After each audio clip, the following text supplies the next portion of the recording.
unsur-unsur pidana apa saja sebenarnya yang coba dibuktikan sekarang dalam penyidikan?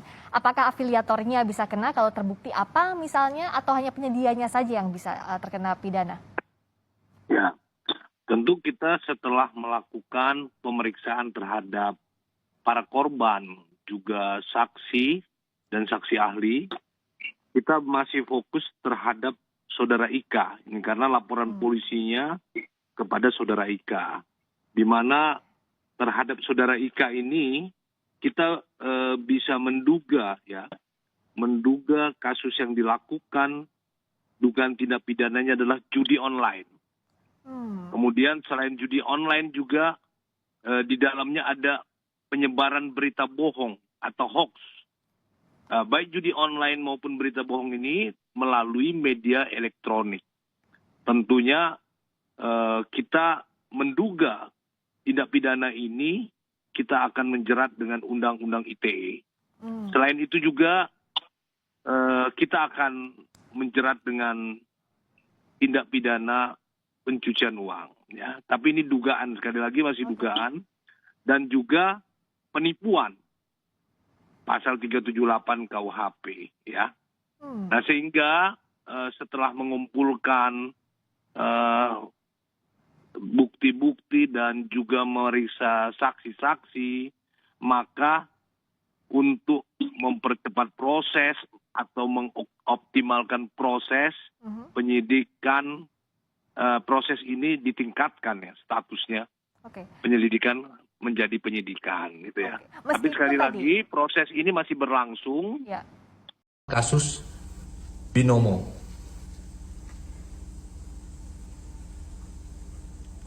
Kami sampaikan telah dimintai keterangan terhadap 9 saksi korban, 3 saksi, dan 3 ahli. Terhadap saudara Ika akan dimintai keterangan pada hari Jumat tanggal 18 Februari 2002 pukul 10. Artinya direncanakan dipanggil tadi ya pukul 10.00.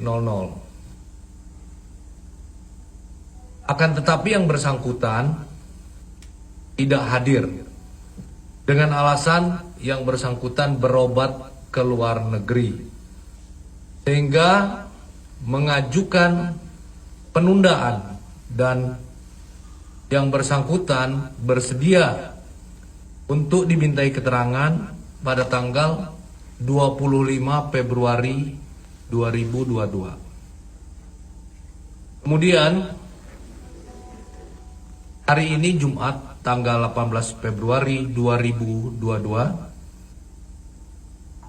telah dilakukan gelar perkara yang dipimpin oleh Wadir Tipit Eksus Bareskrim Polri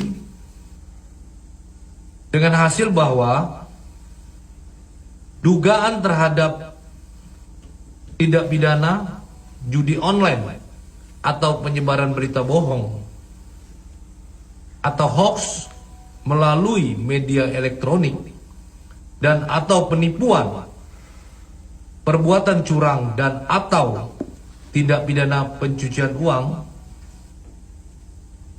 sebagaimana dimaksud dalam pasal 45 ayat 2 junto pasal 27 ayat 2 dan atau pasal 45 ayat 1 junto pasal 28 ayat 1 Undang-Undang Nomor 19 tahun 2016 tentang perubahan atas Undang-Undang Nomor 11 tahun 2008 tentang informasi dan transaksi elektronik.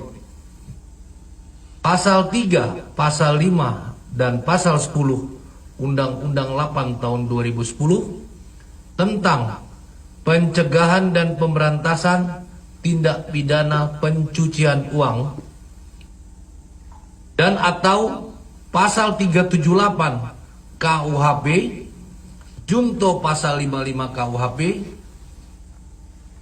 ini sesuai dengan laporan polisi nomor LP garis miring B garis miring 0058 2 Romawi _ 2022 _ SPKT Bareskrim Polri tanggal 3 Februari 2022. Penyidik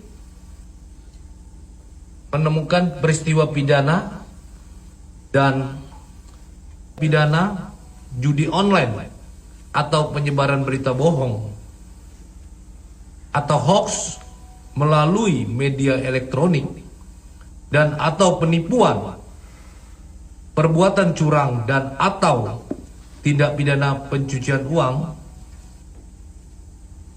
sebagaimana dimaksud dalam pasal 45 ayat 2 junto pasal 27 ayat 2 dan atau pasal 45 ayat 1 junto pasal 28 ayat 1 Undang-Undang Nomor 19 Tahun 2016 tentang perubahan atas Undang-Undang Nomor 11 Tahun 2008 tentang informasi dan transaksi elektronik.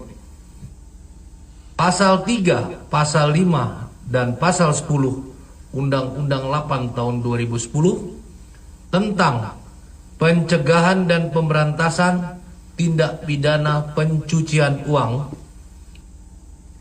dan atau Pasal 378 KUHP junto Pasal 55 KUHP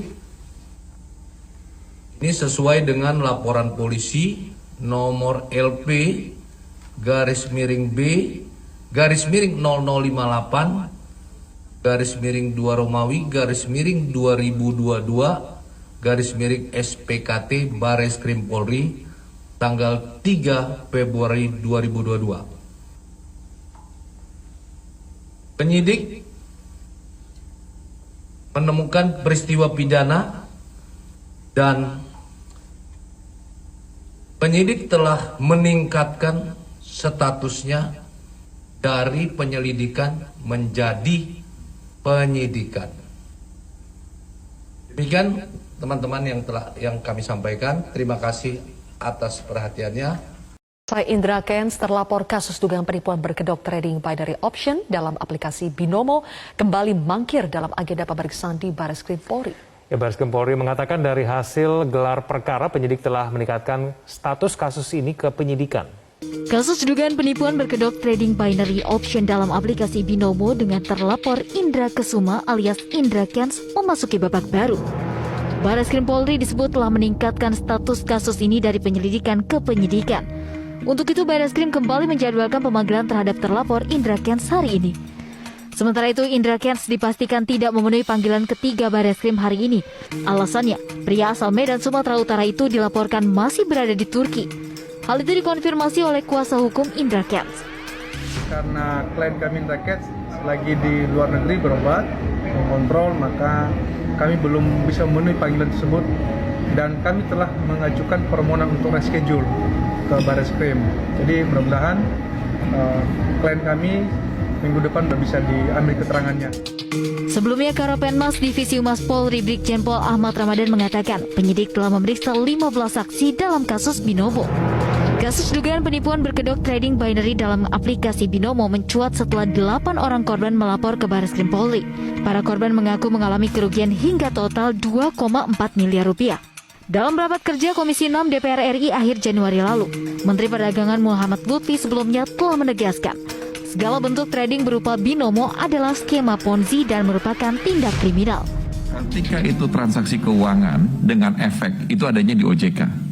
Ketika dia dengan komoditas adanya di Bapepti. Nah, mereka jalan sendiri di tengah itu. Izinnya sekolah komputer tapi mengumpulkan dana masyarakat. MLM menggunakan dana pakai uang. Itu Ponzi namanya, itu kriminal. Tangkepin semua, Mas. Kemendak melalui Badan Pengawas Perdagangan Berjangka Komoditi atau Bapepti terus mengawasi entitas perdagangan berjangka komoditi atau PBK yang tidak berizin.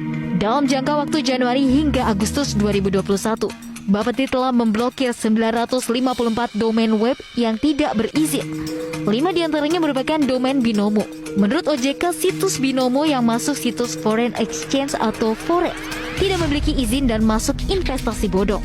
Dalam investasi binary option ini, investor memprediksi nilai suatu aset yang akan naik dalam batas waktu tertentu. Namun, jika prediksi investor meleset, maka modal yang digunakan seorang Indra Kents, the Lord of murah banget. Udah Kak bilangin, pikir dulu baru action. Ini udah main sikat aja. Kalau udah konslet kayak gini kan repot. Logikanya gini, kita lahir aja kepala dulu baru kaki. Itu juga dalam hidup, kita pikir dulu baru bertindak. Mana nih para sultan? Kok pada nggak kelihatan? Biasanya menuhin media sosial. Pamer lagi dong.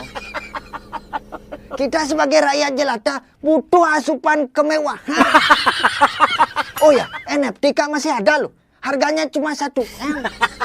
Apa sih artinya 1M bagi para sultan? Sekarang masyarakat lagi butuh bukti.